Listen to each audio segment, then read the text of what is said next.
देखो, जब माहौल बहुत खराब हो तो अपने हिस्से का माहौल ठीक करना तो हमारी जिम्मेदारी है ही। हर व्यक्ति तक तो हम नहीं पहुंच सकते, पर जहां तक पहुंच सकते हैं वहां तक कम से कम माहौल को ठीक करना, समझना, समझाना बहुत जरूरी है। जब भी ऐसा हो तो पहले सोच के देखो कि ये किसने किया होगा, क्यों किया होगा। और समझदारी का मूल लक्षण ये है कि आप चीज़ों को अलग करके देख पाते हैं। जो चीज़ें अलग अलग हैं उनको अलग अलग करके देखने की कैपेबिलिटी आपके अंदर है। किसने किया हो, इसको समझने का सबसे बढ़िया तरीका क्या है कि जिसको इससे सबसे ज़्यादा फायदा होगा उसे नहीं किया होगा। और सबसे ज़्यादा फायदा क्या होगा, तो अभी हम दो पर्सपेक्टिव लेके चलते हैं कि एक कि जो मुसलमान हैं उन्होंने किया, कश्मीर के मुसलमानों ने किया, और दूसरा पाकिस्तान ने किया। अब पाकिस्तान भी मैं बोल रहा हूँ, लेकिन पाकिस्तान एक नहीं है। पाकिस्तान की आर्मी अलग है, पाकिस्तान की गवर्नमेंट अलग है, पाकिस्तान की जनता अलग है। अब जैसे हम पहले पर्सपेक्टिव की बात करें तो कुछ लोगों का ये मानना है कि जो मुसलमान लोग हैं, ठीक है, उन्होंने ऐसा किया। और देखो, जो लोग इमोशनली इंटेलिजेंट नहीं होते, ठीक है, उनको भड़काना दुनिया में सबसे आसान काम होता है। तो उन लोगों का ऐसा मानना है, या कुछ लोगों का ऐसा मानना है कि जो मुसलमान है उन्होंने ऐसा किया है, उन्होंने चुन चुन के हिंदुओं को मारा है, उनका धर्म पूछ के मारा है, क्योंकि वो लोग नहीं चाहते कि हिंदू रहें। तो अगर कश्मीर के मुसलमानों ने ऐसा किया है तो थोड़ा सा सोच के देखते हैं कि क्या कश्मीर के मुसलमानों को ऐसा करने से फायदा होगा? नहीं, नुकसान ही होगा। क्योंकि कश्मीर की जो दहशतगर्दी में जो लोग रह रहे थे 1980 के बाद से, तो वहाँ के हालात हमेशा खराब ही रहे और बिगड़ते ही चले गए। 2019 में भी जब सेक्शन 370 को हमने एप्रोवेट किया, तब भी ऐसा था कि अब माहौल बिगड़ेगा, अब दंगे होंगे, लेकिन लगभग माहौल शांत ही रहा, स्थिर ही रहा। कई साल तक यूनियन टेरिटरी के रूप में काम किया, सेंट्रल गवर्नमेंट ने ही गवर्न किया है जम्मू कश्मीर को। उसके बाद वहाँ पे जनता की डिमांड पर इलेक्शन भी हो गए हैं। हालांकि जनता में कुछ ऐसे भी थे जिनका ये था कि हम तो ऐसे ही ठीक थे, बढ़िया चल रहा था, तो इलेक्शन की जरूरत नहीं थी। लेकिन ठीक, जनता का रिप्रेजेंटेशन होना भी जरूरी है। इसके बाद अगर अपने डेटा देखें तो देखो, एक समझदार व्यक्ति की पहचान ही होती है कि वो हमेशा डेटा को देख करके बात करता है, ऐसे हवा में बात नहीं करता। तो पिछले 2-3 सालों में जो कश्मीर के अंदर जो टूरिज्म है, वो जो टूरिस्ट लोग जो हैं वो 22 लाख से बढ़कर 25 लाख हो गए हैं। और पिछले साल ये जो संख्या थी वो 2.5 करोड़ हो गई थी। यानी कि एक साल में जो टूरिस्ट वहाँ पे गए हैं उनकी संख्या में लगभग 10 गुना का इंक्रीज हुआ है। और इस बार उम्मीद थी कि ये 3 करोड़ के पार हो जाएगा, क्योंकि गर्मी इस बार जल्दी आ गई है। जो इलाका नॉर्मली मई जून में जाकर के आबाद होने लगता है, वो इस बार अप्रैल में ही आबाद होने लग गया था, क्योंकि गर्मी आ गई थी तो लोगों ने वहाँ जाना स्टार्ट कर दिया था। अब टूरिज्म बढ़ने से क्या हुआ, वहाँ के लोग खुशहाल हो रहे हैं, उनको काम मिल रहा है। अब इसमें से अगर कोई 2-4 लोग किसी के बहकावे में आकर के इमोशनल होकर के अगर बोल दे कि तुम भारत से आए हो तो वापस भारत चले जाओ, तो वो 2 दिन की बात अलग है। लेकिन अगर एक्चुअलिटी की अगर अपने देखें तो जिस देश की वजह से आपकी रोजी रोटी चल रही है, उस देश के साथ आप हमेशा चाहेंगे कि आपके रिलेशन अच्छे बने रहें, और हर कोई चाहे। और पिछले 2-4 दिनों से कुछ ऐसी रिपोर्ट्स भी मैं पढ़ रहा हूँ कि पहले जो वहाँ के जो कश्मीर के जो मुसलमान थे, वो आतंकवादियों को बॉर्डर क्रॉस करवा देते थे, ठीक है, जिसके बदले में उन्हें 5,000 रुपये मिलते थे। और इस बार ये जो टेररिस्ट थे, उनको ऐसे मुसलमान लड़के मिले ही नहीं, उनमें से कोई अवेलेबल ही नहीं था। क्यों नहीं था? क्योंकि सबको एम्प्लॉयमेंट मिली है टूरिज्म के नाम पे। तो जो एक टेररिस्ट को क्रॉस कराने के बॉर्डर के नाम पे जिनको 5,000 रुपये मिला करते थे, अब वो महीने के 35-40 हज़ार रुपये टूरिज्म से कमा रहे हैं। और टूरिज्म वहाँ पे इतना ज़्यादा बढ़ गया था कि वहाँ पे जो होटल थे वो सारे के सारे बुक हो जाते थे। तो अब जो इतने लोग आ रहे हैं उनको क्या करें, वापस कैसे लौटाएं?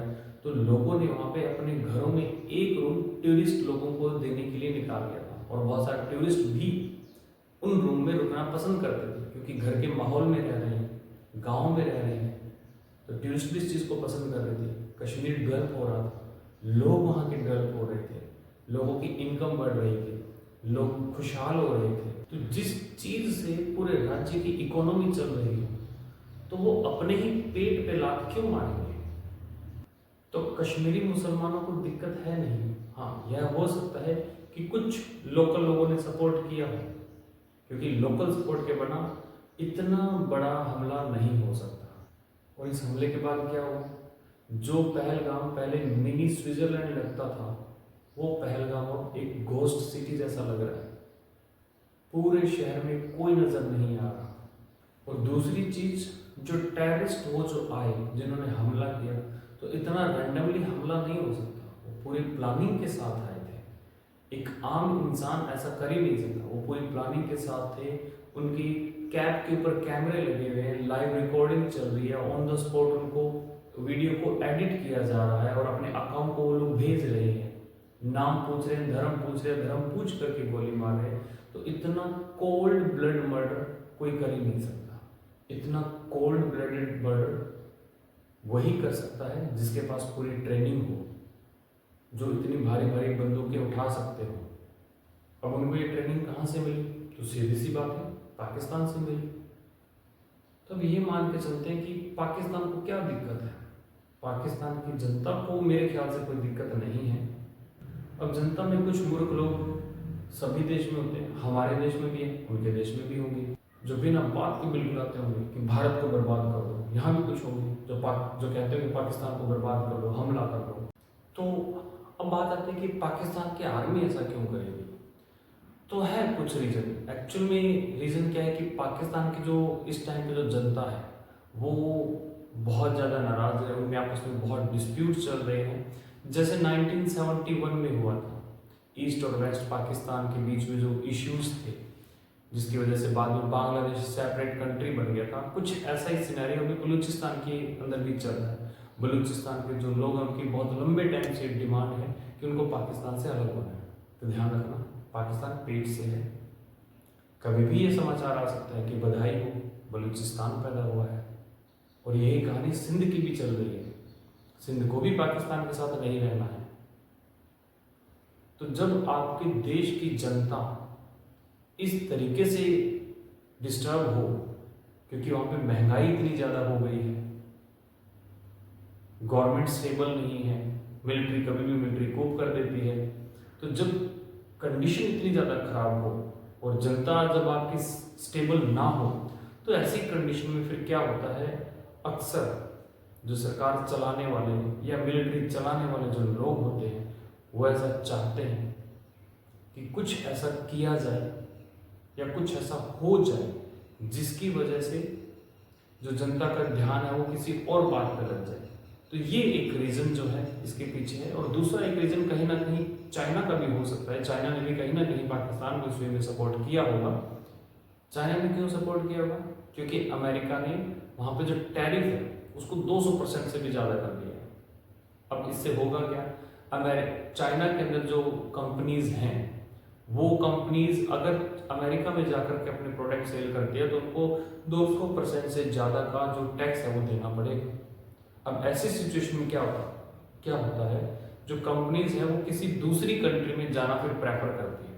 और चाइना के बाद अगर कोई सबसे बेस्ट ऑप्शन उन कंपनीज के लिए है तो वो इंडिया है। और क्योंकि ये जो कंपनीज हैं ये बहुत बड़े स्केल के ऊपर इन्वेस्ट करते हैं, तो ये कंपनी हमेशा चाहती है कि किसी ऐसी कंट्री में जाए जहाँ पे पीसफुल एनवायरनमेंट हो, जैसे साउथ कोरिया, जापान, सिंगापुर।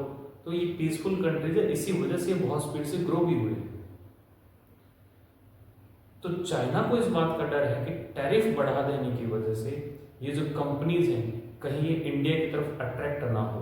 तो इंडिया के अंदर ऐसा माहौल बनाना जरूरी है जिससे इन कंपनीज को ऐसा लगे कि वहाँ पे एनवायरनमेंट पीसफुल नहीं है, तो वहाँ जाना शायद सेफ ना हो। और अभी रही बात वॉर की, तो देखो वॉर करना कोई बड़ी बात नहीं है। आज अगर हम अपनी आर्मी को क्लीन चिट दें तो आधे घंटे के अंदर हमारी आर्मी पूरे पाकिस्तान को निपटा डालेगी। लेकिन बात ये नहीं, बात ये है कि वॉर करने में बहुत पैसा खर्च होता है। आज अगर हम वॉर करेंगे तो हमारा देश कम से कम 30-40 साल पीछे चला जाएगा इकोनॉमी के मामले में। तो हमें कुछ ऐसा करना चाहिए कि जो खर्चा भी हमारा है वो कम से कम हो, और पाकिस्तान हार भी जाए, सरेंडर भी कर दे, ठीक है। यानी कि वॉर से बेटर क्या होता है, किसी देश को इकोनॉमिकली तोड़ना। हमारी गवर्नमेंट ने कुछ ऐसे अच्छे डिसीजन लिए हैं, जैसे हमने इंडस का जो पानी है वो रोक दिया है, तो ये बढ़िया। अभी पानी रोक दो, अब आगे गर्मी आ रही है। उसके बाद जब मानसून का टाइम आएगा, जब उनके पास पानी होगा, हर जगह बारिश होगी, तो पानी छोड़ दो, डुबा के मार दो। और इसके अलावा जो अरेबियन सी जो है, अरेबियन सी में हम क्या कर सकते हैं, हमारा जो नेवी है उसको वहां पे अगर हम खड़ा कर दें तो पाकिस्तान का इंपोर्ट एक्सपोर्ट जो है सी रूट के थ्रू वो सारा टूट जाएगा। और एट प्रेजेंट पाकिस्तान में कुछ 9-10 दिनों का ही पेट्रोल डीजल बचा है। तो अगर पेट्रोल डीजल की सप्लाई ही पाकिस्तान तक नहीं जाएगी तो पाकिस्तान का ट्रांसपोर्ट अपने आप बंद हो जाएगा। जो फैक्ट्रीज है उनसे सामान मार्केट तक नहीं पहुंच पाएगा, लोग हॉस्पिटल तक नहीं पहुंच पाएंगे, लोग ट्रैवल नहीं कर पाएंगे, तो पाकिस्तान अपने आप ब्रेक हो जाएगा। तो हम बिना वॉर किए ही पाकिस्तान को तोड़ सकते हैं। और वैसे भी वॉर करने की ज़रूरत ही क्या है, क्योंकि उनको भी पता है कि अगर बात वॉर करने की है तो हमारी आर्मी के लिए आधा घंटा इनफ है पूरे पाकिस्तान को ख़त्म करने के लिए। और वैसे भी उनकी इतनी औकात नहीं है पाकिस्तान वालों की कि वो हमारे आर्मी से लड़ सके, क्योंकि अगर इतनी उनकी औकात होती तो वो ऐसे कुछ लोगों को नहीं भेजते और उन निहत्थों को नहीं मारते, उन सिविलियंस को नहीं मारते।